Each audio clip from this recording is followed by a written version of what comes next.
Buongiorno a tutti e bentornati a Liberamente, variazioni e scorribande qui su Radio Libertà.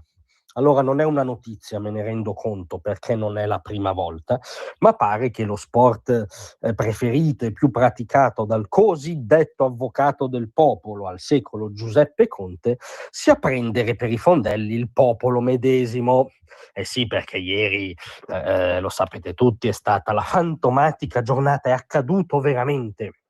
C'è stata la mitologica audizione in commissione Covid dell'ex presidente del Consiglio, che era ormai una sorta di auspicio continuamente rinviato. Vi ricordate tutta la tragicommedia che abbiamo alle spalle? Insomma, non mi sentite, ma si deve dimettere. Certo, mi dimetto domattina, ma voi non mi sentite. Ma è già stamattina. No, intendevo domani mattina.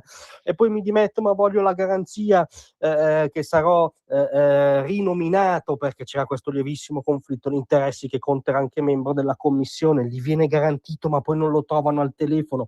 Insomma, un canovaccio degno di Totò, Peppino, della grande tradizione della commedia all'italiana. Alla fine ieri c'è stata, più che l'audizione, una sorta di monologo difensivo, di flusso di coscienza contiano ininterrotto, tant'è che dovrebbe esserci poi un secondo tempo, probabilmente il 14 settembre. Ma al di là di questo, non vi annoierò con i dettagli che avete trovato su tutti i giornali di oggi, dettagli anch'essi a volte smaccatamente surrealisti, la lettera anonima che si è giocato contro il governo, l'autoelogio continuo della propria attività di statista. Conte ha una percezione di sé che si colloca più o meno tra De Gasperi e De Gaulle, diciamo, no? Come posizionamento nelle vicende umane. Insisterò solo su un dettaglio che dettaglio non è la spia dell'ottica culturale che Conte sostenne al Presidente del Consiglio, rivendica ora, e che è il vero vulnus, al di là dei singoli casi potenzialmente gravissimi su cui non ha detto una sillaba, vedi mascherine cinesi non efficaci, sovrappagate, commissioni all'intermediari, sovramercato. Di tutto questo Conte ha fischiettato aggiustandosi la pochette su tutto questo, ma c'è una frase che contiene il suo mondo. Ogni volta che adottavamo un DPCM, parentesi, scusate, vi ricordate, i DPCM venivano annunciati nottetempo in dirette social allestite da Conte medesimo e da Rocco Casalino, nelle quali Conte ci annunciava quali libertà fondamentali e teoricamente garantite dalla Costituzione sarebbero state amputate la mattina dopo, in modo appunto da decreto della Presidenza del Consiglio, quindi bypassando qualunque confronto, dialettica, contributo parlamentare. Comunque, perché bisogna anche ricordare cos'erano i DPCM, come dire, hanno assunto le vesti di uno strumento orwelliano. In ogni caso, ogni volta che adottavamo un DPCM, le ambasciate lo traducevano e lo diffondevano in tutte le cancellerie, e alcuni presidenti me lo dicevano: siamo stati un modello. Ma questo è troppo anche per lei, avvocato. Noi siamo degli ammiratori sinceri della sua abilità pirandelliana di indossare una, nessuna 100.000 maschere, di recitare a soggetto, di riprendere e stravolgere canovacci collaudati, ma noi siamo stati un modello durante la pandemia. E lo siamo stati perché, secondo Conte, quello del DPCM era lo strumento più idoneo per l'applicazione delle misure in modo uniforme, per quanto necessario. Quindi il Parlamento era inidoneo o comunque superfluo.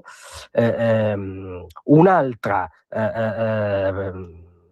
altro inciso linguistico sommamente inquietante, quando ha rivendicato come fosse una cosa positiva di cui essere fieri il fatto che sotto la sua gestione lo Stato si è trasformato in nonno, papà, zio dei cittadini, di tutti noi.